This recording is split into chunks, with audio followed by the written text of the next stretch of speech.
जय श्री कृष्णा। राधे राधे। आप सब कैसे हैं? मेरे लड्डू गोपाल चैनल में आप सबका स्वागत है। तो आज मैं निर्जला एकादशी की कथा कहने वाली हूँ, कथा सुनाने वाली हूँ। तो कथा शुरू करने से पहले हाथ में तिल और पुष्प लेकर ही कथा पढ़ना चाहिए, खाली हाथ कथा नहीं पढ़ना चाहिए।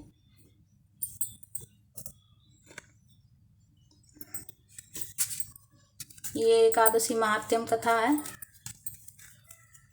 जिसे सुनने से मोक्ष की प्राप्ति होती है और पूजा करने के बाद कथा अवश्य सुनना चाहिए फ्रेंड्स। और इस बात का ध्यान रखना है कि कथा जब करें तो दीपक जलता हुआ रहना चाहिए। दीपक में अगर तिल का तेल का उपयोग करते हैं तो तिल का तेल पूरा भरा हुआ होना चाहिए, और अगर घी का उपयोग करते हैं दीपक में तो घी पूरा भरा हुआ होना चाहिए। इस बात का पूरा ध्यान रखना है, दीपक जलते हुए रहना चाहिए।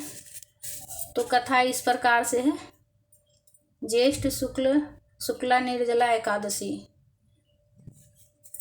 व्यास मुनि के पास भीमसेन ने पुकार कि मेरी पूज्य माता कुंती वो पूज्य भ्राता युधिष्ठिर तथा अर्जुन, नकुल, सहदेव, द्रौपदी सहित एकादशी का व्रत करते हैं और मुझे भी शिक्षा देते हैं। तू अन्न मत खा, नरक में जाएगा।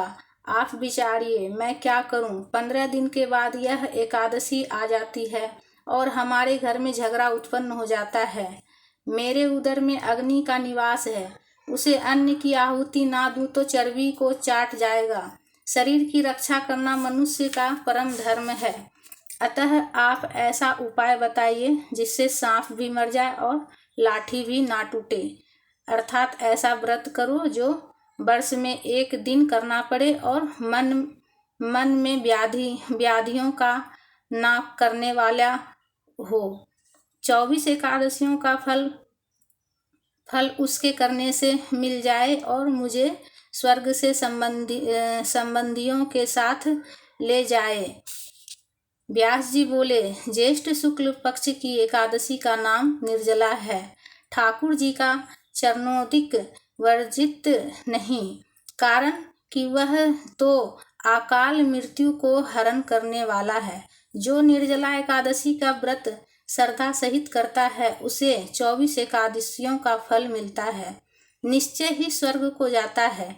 व्रत में पितरों के निर्मित पंखा, छाता, कपड़े का जूता, सोना चांदी या मिट्टी का घड़ा और फल इत्यादि दान करे। मीठे जल का प्याऊ लगा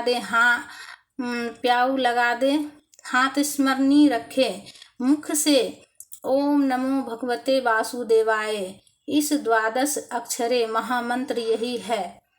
श्रीमद् भगवत पुराण का सार है।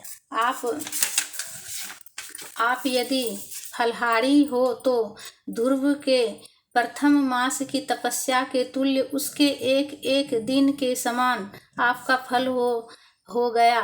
यदि आप पवन आहारी आज रह सको तो ध्रुव का 6वें मास की तपस्या के समान फल होगा। श्रद्धा को पूर्ण रखना, रस भरना, सबको वासुदेव का समझकर नमस्कार करना, किसी के दिल की हिंसा ना करना, अपराध करने वाले का दोष क्षमा करना, क्रोध का त्याग करना, सत्य भाषण करना।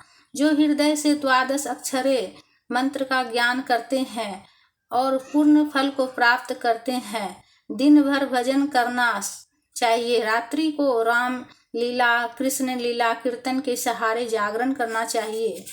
द्वादशी के दिन प्रथम ब्राह्मणों को दक्षिणा दे, फिर भोजन खिलाकर उनकी परिक्रमा कर ले।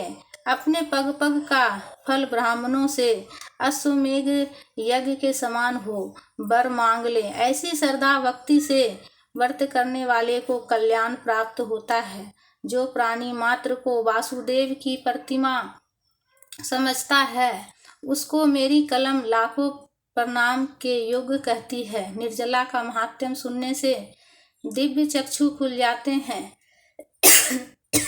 प्रभु घूंघट उतारकर मन के मंदिर में प्रकट दिखाई देते हैं। इस एकादशी को सिफ्ती नाम पांडवी या भीमसेनी भी कहा जाता है। इस दिन कैरी का सागर लेना चाहिए। इस तरह एकादशी महात्म्य कथा संपूर्ण हुआ।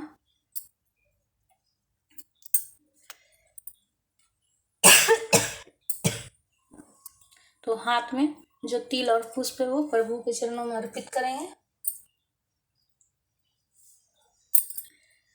और प्रभु को प्रणाम कर आशीर्वाद लेंगे।